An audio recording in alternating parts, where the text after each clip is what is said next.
Hello, everybody. Scott Golden here with the Golden Opportunities Coaching and Pro Wrestling Logic YouTube channels. Welcome to those of you who are new. Over 2,000 audios available for your listening pleasure. My goal is at least 2,500 by the end of the year. And old school, new school, all points in between. This is Raw for the 11th of October 2021. What an abysmal show this is. Drew McIntyre's out to start the show. He wears street clothes and carries his sword. Exactly why he would do this, I do not know. They advertise Crown Jewel, which is 1 week from Thursday, instead of telling us the actual physical date. Who knows why they do this? Anyway, and also, who do they honestly think cares about this Crown Jewel junk other than the Saudis who've paid blood money for it? McIntyre thought that it was appropriate um, to be a Warrior kicking off Raw in the home of the Warriors. McIntyre also mentions the top matches for Crown Jewel include his match with Big E, where he would become champion once again. He knew that his time on Raw was coming down to an end and ready to go to SmackDown as champion. Big E interrupts. Corey Graves mentions that Big E did the intros for the Fury Wilder fight, which is kind of a cool tie-in and does make them seem, reasonably bigger. Big E understood McIntyre's desire to be champion because Big E himself felt that it's totally awesome to be champion, and Big E informs McIntyre that he would never win the title from him. He can either get off of the train tracks or get run right over. McIntyre recalls how excited the fans were when Big E won the title. McIntyre himself was champion for a long time, but never got that reaction because at the time he won the title, McIntyre's time would come at Crown Jewel because he planned on running right through Big E. Usos interrupt. They're excited to see Big E and McIntyre fight. Jay thought Big E would win. Jimmy thought McIntyre would win. Jay said that they all knew that Roman Reigns would beat Brock Lesnar to retain the Universal Championship, but they wanted to know who would be next for Reigns at Survivor Series, Big E or McIntyre. So yeah, Survivor Series a throwaway once again. McIntyre and Big E weren't really getting along, but they agreed to the Usos' challenge for a match tonight. Slight dissension allows for teases, and it's predictable as can be.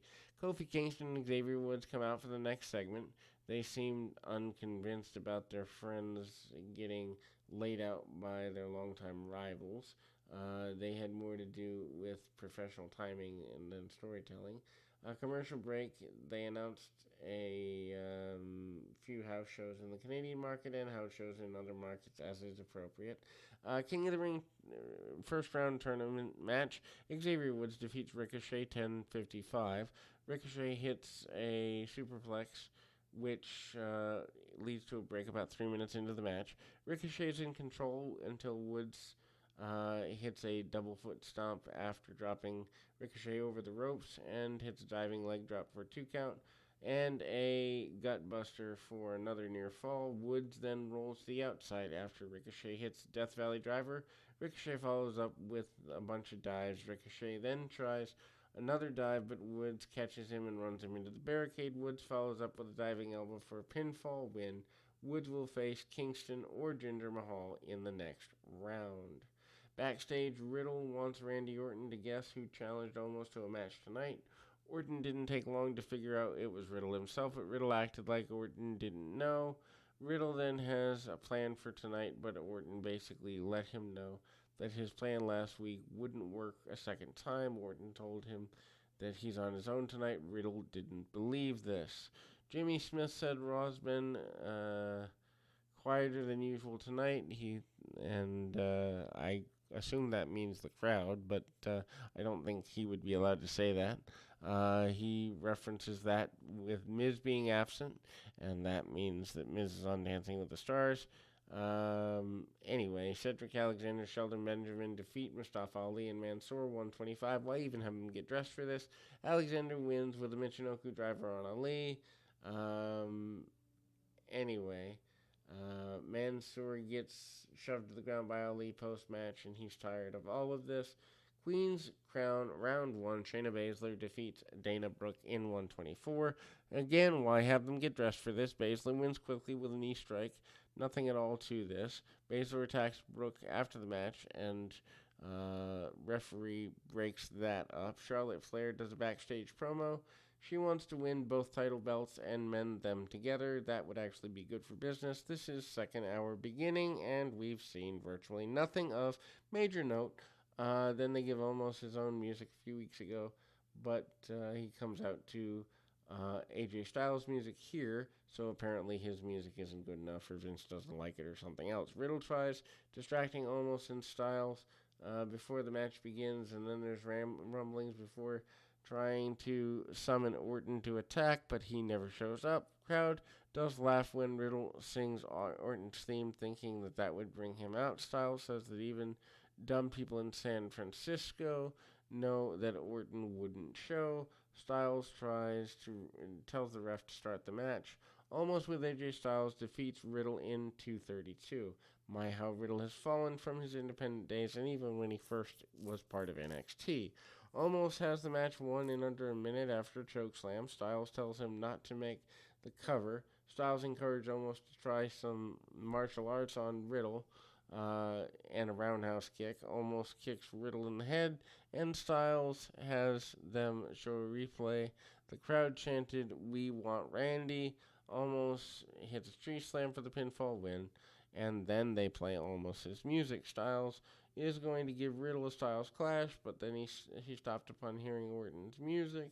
Orton didn't appear, so Styles tells Omos to watch his back. Orton is still appeared out of nowhere and lays out Styles with an RKO, so I guess that has value. McIntyre confronts Big E in the back and blamed what happened earlier on him. Big E said that they'd beat each other up at Crown Jewel, but they need to worry about the Usos tonight. McIntyre agrees, and Big E and McIntyre mimic the Mega Powers handshake before laughing about that. Lashley notes that Goldberg literally threatened to kill him, and that behavior is not befitting of a WWE superstar, Hall of Famer, or father. I agree with this. Lashley then mentioned that he was a well-dressed champion who defended his title all year, while Goldberg showed up in cut-off sleeves, foaming at the mouth and making death threats. Are we trying to turn Lashley babyface? Because I think it's working. Anyway, Lashley then said Goldberg was a dog that needed to be put down, and he planned on ending Goldberg's career. You can't kill the Almighty, he says. Sasha Banks does a backstage promo. She wasn't worried about anyone and planned on winning the SmackDown title next week. There's a commercial for Chucky where he actually complains about how often they go to commercials during Raw. And then we see Austin Theory defeat Jeff Hardy in 204. Right guy won the match, but why have him get dressed for 2 minutes? Theory has a wrist hold on Hardy. Reginald runs into the ring while trying to escape with the 24/7 crew. None of any of this matters because Theory avoids the Swanton Bomb and holds the tights on a schoolboy pinfall win. Not exactly good for Theory's career in terms of moving him forward, but the win means at least a little something. Bianca Belair does a backstage promo. Belair says she didn't have to cheat to win and planned on knocking Lynch down to Becky. No belts. Kevin Patrick asked New Day who would win if Kingston and Woods had to face off against each other in the next round. Kingston said who over and over again, and then heads to the ring. King of the Ring, Jinder Mahal with Veer and Shanky defeats Kofi Kingston in 8:55. This is definitely not necessary. After commercial break and a bunch of distractions, Mahal gets Kingston a Colias slam, and then Mahal posed with the Crown post-match. Becky Lynch does a backstage promo. She said she didn't have much to say, despite being someone who talks a lot. She's already beaten all of them and is 5 steps ahead of everyone in the division. Lynch compared Charlotte to the smell of stale urine, and then said Banks went home and cried every time she lost. Um, Anyway, they plugged John Cena's appearance on Saturday Night Live as we enter the third hour. Belair and Banks get into it and basically try to fight to determine who would start the match that is going to come up for them. This breaks into a brawl, and officials try to break everything up. Charlotte also attacks Lynch, and the two of them go at it. Adam Pearce and Sonya Deville demand that they get back in the ring to restart the match. And even though Belair is only clearly defined babyface of the four, Lynch and Charlotte were in the babyface corner of the ring. Charlotte Flair and Becky Lynch versus Bianca Belair and Sasha Banks just kind of ended in 4 minutes 33 seconds. This was horrible. Neither team gets along and they can't stop tagging in and out. The psychology was just not there. It ended when the referee stopped. Disqualification, no contest, referee of some sort. This is just a cluster mess, not even worth the breath I'm wasting to talk about it. Belair attacks Banks. They attack each other. Lynch is left standing after knocking out Banks. Usos discuss their strategy for tonight. Announcers congratulate Stephanie McMahon for winning yet another in her series of awards. And then we go basically to the Crown Jewel round one. Doudrop defeats Natalya 302. I'd say poor Natalya, but she's been there too long. Doudrop,